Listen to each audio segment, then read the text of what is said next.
Hey guys, welcome back, and in this video we are going to explore the Steel Mountain walkthrough from TryHackMe. So in this room, you will enumerate a Windows machine, gain initial access with the Metasploit, use PowerShell to further enumerate the machine, and escalate your privileges to administrator.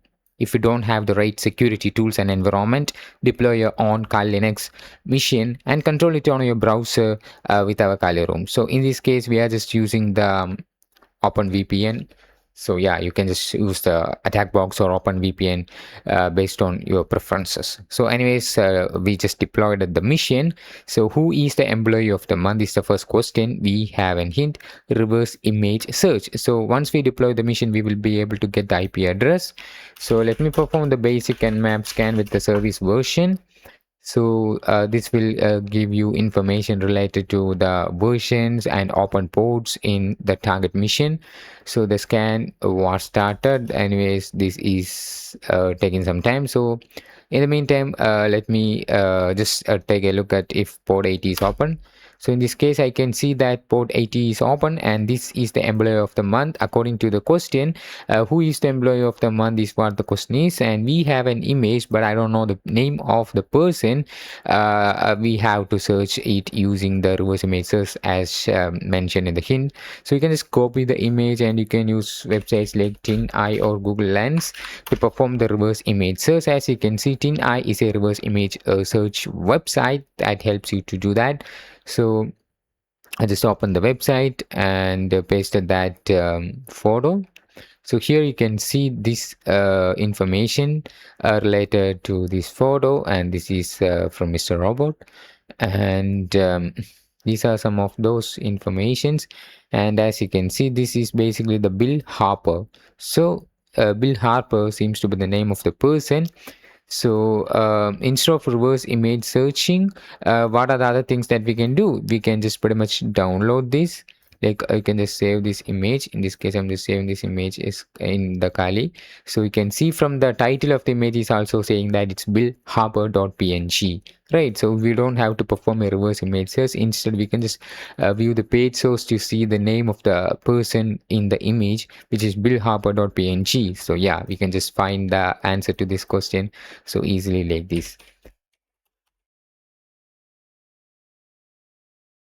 That's it. So we are moving to the task 2, which is about initial access. So we have to scan the machine with nmap, and what is the other port running on web server on. So in this case, normally port 80 is what HTTP is what web server is running on, but in this case the scan result was completed, and as you can see, port 80 HTTP was running. So other than that, we have two other ports in which HTTP is running on. So one of them is 8080 and the next one is 5985. So I don't know what they're asking for, maybe 8080 or 5985. So yeah, they're asking for 8080 in this case, I think. Yes, take a look at the other web server, what file server is running. So we have to take a look at the port 8080. So I'm just giving colon 8080 to access that. And as you can see from here, here it is running HTTP file server 2.3 is what it is running. So the file server running here is HTTP file server, right? So but according to the answer format, it is not saying it is not allowing us to submit HTTP file server. So there is something in between that. So when I searched for that online, I was able to see a remote code injection vulnerability in that, and the full name of this particular vulnerability is Rigetto HTTP file server. So I'm just getting a little error, hosting timeout. So from here in the Rapid7 website, we were able to get the information, Rigetto HTTP file server. Okay, what is the CVE number to exploit this file server? So when I view the hint, they're asking me to go to the exploit database, but in this case, at the time that I'm creating this video, the hosting is timed out. So as an alternative for this, we can just use the search exploit tool to find this. So we have the version related information, right? So we can just use the search exploit to search for this. And here you can see we have information related to this. And this is a remote code injection vulnerability. So I need to know more about this. Let me see if I can do anything to get more about this.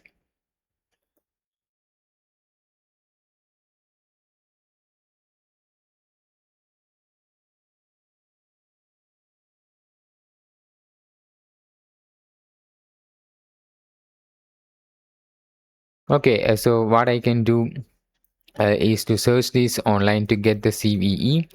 So CVE, maybe this is the CVE they are asking for, 2040 6287, and as you can see from here in the description, it is CVE 2014 6287. So yeah, so in this case I think you have to answer number only. It's 6287. Okay, use Metasploit to gain initial access. What is the user flag? You have to use the Metasploit to gain initial access. The user flag will be located at the C users build desktop. So we can just access that. So yeah, let's open the Metasploit framework console by entering MSF console. Let me check if my mic is working properly. Okay, so I just launched that, and now I can just search for this Regero HTTP file server 2.3.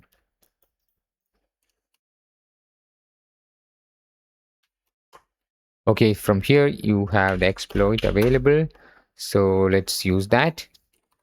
Set the our host, which is our target host. So here it is.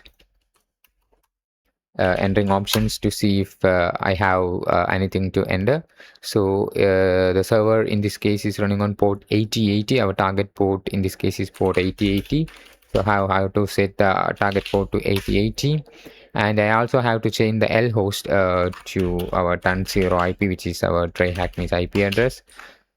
Oh my god. Okay, let me set that out. Okay, I think the rest of the things are perfect. So now I can just hit the run command. And as you can see, we were able to get a connection. So you have to set the R port to 8080, and you have to set the L host to your TryHackMe IP address or the TUN0. In my case, you can just confirm it by entering ifconfig, which will give you related information. In this case, TUN0 is my network interface of this TryHackMe. So yeah, that's why I'm just enter that. So now I have the access. So now when I enter PWD, I'm in this. So I have to move to the place where the desktop of the user build. So this here is the location. I'm just moving to there, and unfortunately I can't move there. So yeah, anyways, I'm just moving CDC users build and desktop. Yep, now I'm here. So I have the user.txt here. So here is the file. So now we just completed the task 2. So now we are moving to the task 3, which is about privilege escalation, gaining higher level access. Now that we have only initial access as of now and initial shell on this Windows machine as built, we can further enumerate the mission and escalate our privileges to root. To enumerate this mission, we will use a PowerShell script called PowerUp. Is a script that we are going to use in this case. So that's purpose is to evaluate a Windows mission and determine any abnormalities. PowerUp aims to be a clearinghouse of common Windows privilege escalation vectors that rely on misconfigurations. So you can just download that by clicking here. It is moving to the GitHub page. So if you want to download it via command line, be careful not to download the GitHub page instead of raw script. Now you can just upload the script. So we have to download that and upload the script. I'm just using wget to download that in my Kali Linux. So that's done. So just downloaded that. The PowerUp is here. So this is the name. So now I think I can just upload that easily like this. Upload paste file name. Now I have the PowerUp here. That's done. Pretty cool, right? So to execute this in Meterpreter, we have to load the PowerShell by issuing the load PowerShell command. We can just load the PowerShell in the Meterpreter. So it is loading the PowerShell extension. So after that, you have to issue the command PowerShell underscore shell to get the PowerShell access. it's loaded that, and we have now PowerShell, the PowerShell access. Yeah, we have to issue the load PowerShell. After that, PowerShell underscore shell to get a PS PowerShell access. So now after that, you have to run this command invoke hyphen all checks. Sorry, before that you have to run the PowerShell script. As per the screenshot, you can see dot space dot slash the PowerShell, our script, right? So we can just copy and paste that out. That's pretty cool, and that worked good, I think. So after that, you have to issue the invoke hyphen all checks command. So it is taking time. Okay, we get an error. This is not a command. So yeah, let me issue the dir, and we have the PowerShell here. So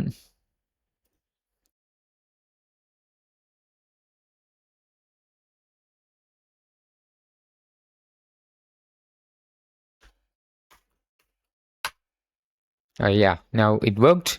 So yeah, it worked well. So after that, we have to use the command invoke hyphen all checks, right? So invoke hyphen all checks. So I in the invoke is caps, A in the all is caps, and C is caps here. So you have to give the capital letter accordingly. So after that, you can just press enter. So it will run the invoke hyphen all checks. Yes, it worked well. So take close attention to the can restart option that is set to true. What is the name of the service which shows up as an unquoted service path vulnerability? We have to take a look at the can restart option that is set to true. So, and we have to find the name of the service shows up as an unquoted service path vulnerability. So the can restart option. So here you have the can restart option. In this case, it's false, and we have to look for the true. Here you can see can restart in this case is true, and the name of the service in this case is Advanced System Care Service 9. So that's what they are asking for. So the can restart option being true allow us to restart a service on the system. The directory to the application is also writable. This means we can replace the legitimate application with our malicious one, restart the service which will run our infected program. So that's what we are going to do here. So use MS of Venom tool to generate a reverse shell as on Windows executable. We have the command for that. Upload your binary and replace the legitimate one, then restart the program to get a shell as root. So this is what we are going to do. The service shows the app as being unquoted and could be exploited using this technique. However, in this case, we have exploited the weak file permissions on the service files instead. So yeah, let's try to copy this, and we have to use this in our Kali Linux. So we have to change some of these things. So in this case, we have the file called the advanced system care services, which will be located in this place, right? So we can just move there. Unfortunately, when filed. So the name of the service there is ACS services. So we have to give create a file with a similar name. After that, we have to change the L host. In this case, it's done 0. So you have to copy and paste exact IP here, which is our reverse L host. After that, press enter. So MS of Venom will create a payload for us, and it was created. So we have a hint. To restart a service in Windows, use the following command: sc start service path name from question 2. So I think we have to move to that particular directory first. So now I'm just going to exit from the PowerShell.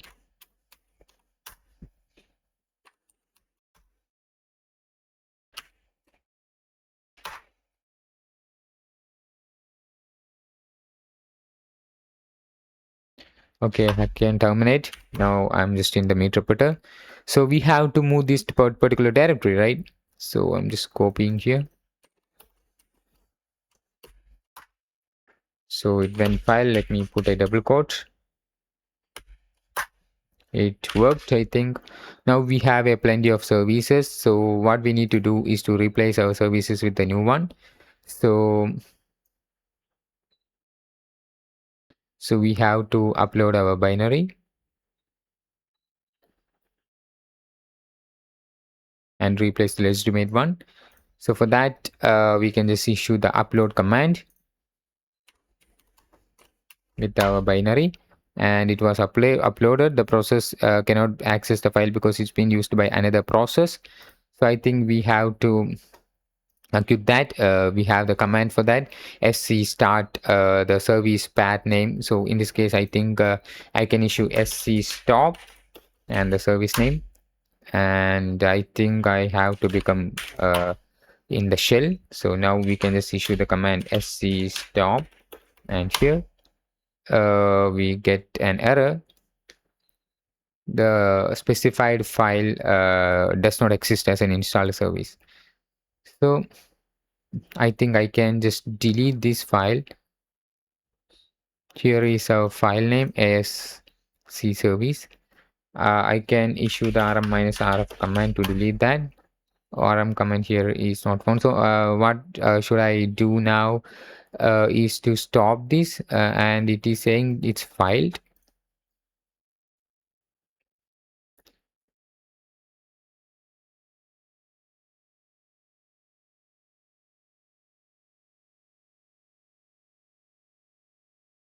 Okay, instead of that, I am just issuing the start command.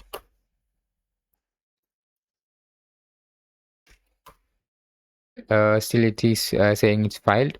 The specified service does not exist as an installed service is what is written there. So it's filed 1060.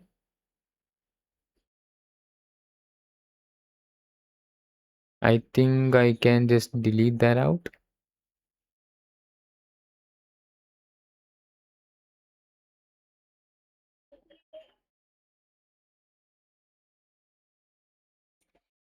Let me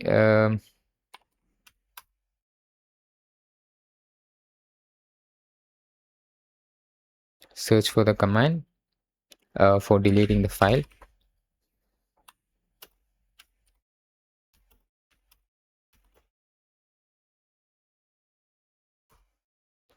So I'm just searching for the command prompt command to delete a file. This is basically del. So, but in this case, you can see the syntax of the command is incorrect. Okay, that's correct. Let's paste that. Now the access was denied in this case.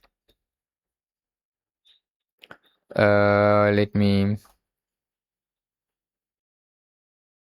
We have to replace, I think. So we are having issue.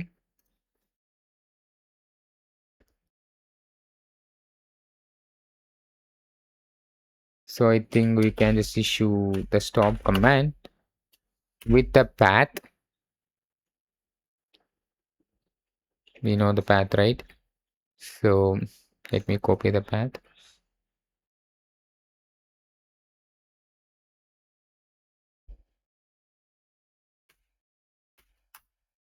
And it is saying that the file name or directory name or volume label syntax is incorrect.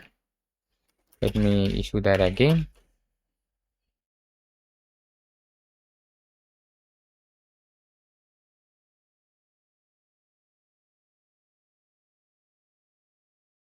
Okay, so what went wrong here is the service path name. So the service path name is that they're asking for. I think they're asking for the service name. So yeah, I just done that wrong. So it does work right now. So now I'm just exiting from here. Now I'm in the main interpreter. So I'm just going to download a file from here from our Linux, the file that we created. So now we were able to download that, and it was able to override that. That worked fantastic. So after that, we have to run that. We have to start that out using the command that we used previously. So let me issue the shell command, and after that we can just issue sc start and the name of the service. So in this case, you have to give this is the name of the service, and it just started.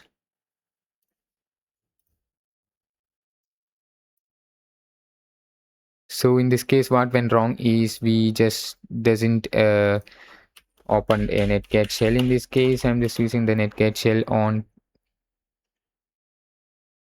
the port 4443. Okay, now our netcat shell is listening. Now we can just start this again. This is already starting. I'm just going to stop that. I just stopped. Now I'm just going to start that again. It just started, and still we don't have any shell that we expected from there. So this is Windows shell reverse underscore TCP.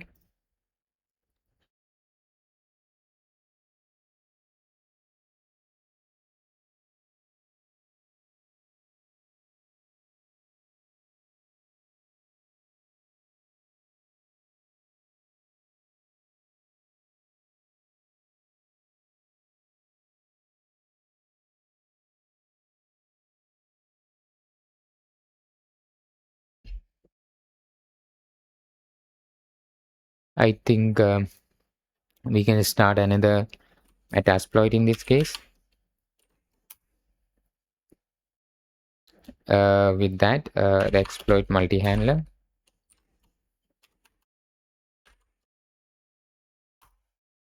Okay, after that, I think you can just use this payload,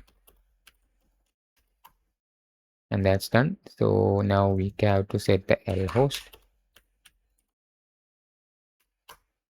and we have to set the L port,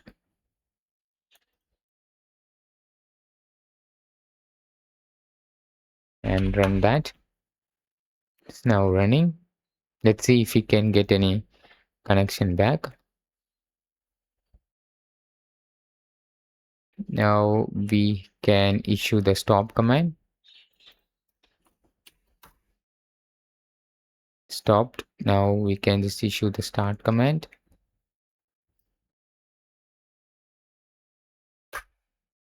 It started.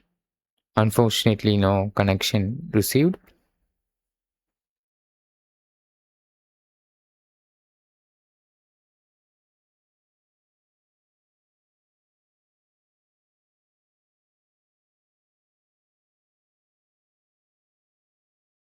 Based on the hints, to restart a service in Windows, use the following command. So we just use this.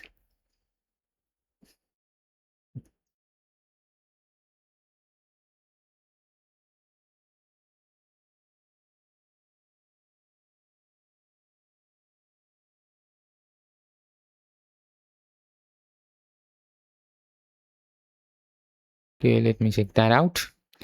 Okay, I'll be back soon. Okay guys, so I don't know what happened. So I just tried some of these, but still it is saying the address is already in use. So I think I can just create a payload with the new L port. So in this case, I'm just going to create a payload with a 2222 as my listening port. It was created. Now I have to transfer that. I tried issuing these commands, so it doesn't work. So yeah, we can just transfer that once more. In this case, let's use the cert util minus URL cache, or we used the best way before, right? So I'm just terminating, and let's use the upload. That seems to pretty good, right? So yeah, let's use the upload command. But in this case, it is used by another process. We have to stop that. So let's use the PowerShell for that. PowerShell underscore shell, and let's use the sc stop command. And after that, the name of the service. After stopping, we can just exit and try to upload it again. And still, it is being used by another process. So getting error. again. So let me issue the shell command instead of this, stopping that again. So it's now stopped, I think. Issuing it again. Yeah, service has not been started. So now exiting and trying to upload that.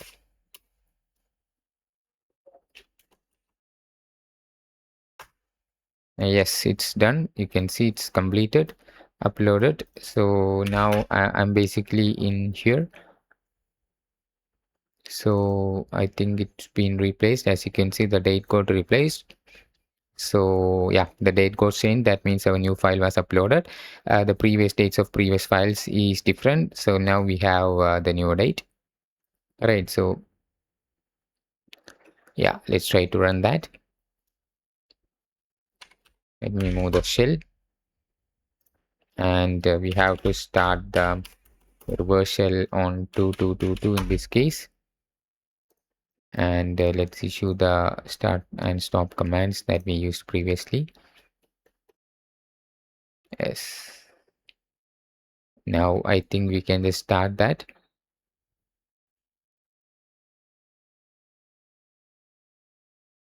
We have the command, paste it here. Yes, guys, now we have the access. So basically the port has issues, I think. So yeah, we were now have access. When you enter who am I, you can see it's NT authority system. That is an administrator access we have right now. So now we have to view the root flag. The root flag in this case will be in the admin. So let me use the dir command, and here we have to move to the users. So inside the users, let me list the files. Okay, here we have to move to administrator. So let me copy and paste that. That's it. So now let me use the dir. So now we have to move to the desktop. Usually they put flags in the desktop. Now let me list that out, and we have the root.txt available. Type root.txt to view that out. So that's pretty much good. So now we have the flag. That's fantastic. Okay, and this is the task 4, and this seems to be something that you should read and answer by yourself. As of now, we have the root access, we have the flag and all those things, and this is something that you should explore. And we have to find the PowerShell -c command that could run to manually find out the service name. So we can just search for the PowerShell -c command like this, and it will give you the information. It's basically the get service. So yeah, I think you can just issue the PowerShell -c, and you have to look for that from here.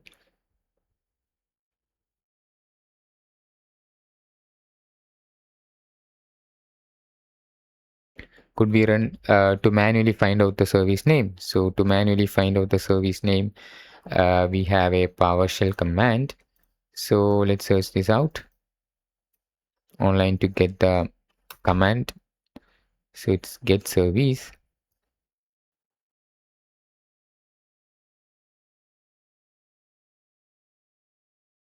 No, we have something. So I think we have to put the double quote, and that's it.